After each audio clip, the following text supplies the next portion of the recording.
everyone, it's Laura from the Alchemy Cafe, where we create conscious conversation. And I just wanted to do this quick video about an observation that I had just the other day about self-consciousness.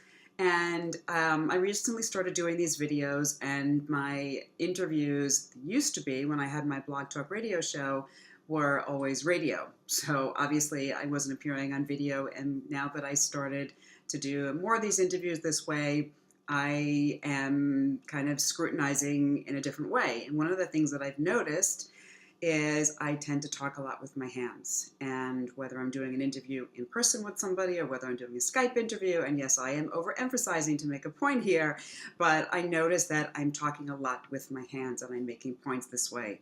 And it's something that when we become self-conscious, we tend to look at and critique ourselves and think, oh my God, I'm using my hands so often, and why am I doing that, and what does this mean? Well, actually, I looked up, or I actually had read previously about people that speak with their hands, and I remember that there was something positive about it.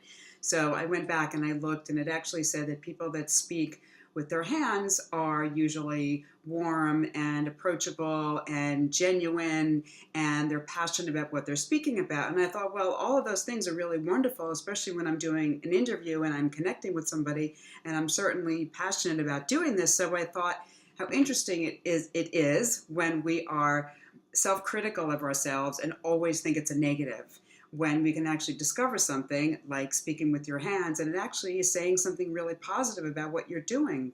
So it's interesting how human beings, we tend to go to the default, and we end up being our own worst critics.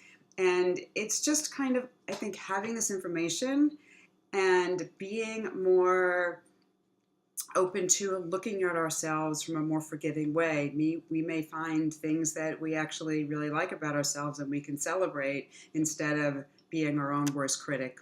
So anyway, that was just something I wanted to share with you, and I'll be doing more of these throughout time over the cafe as I have my little conscious moments of inspiration. So if you're a hand talker, keep doing it, because it only says good things about you. Anyway, talk to you soon. Bye-bye.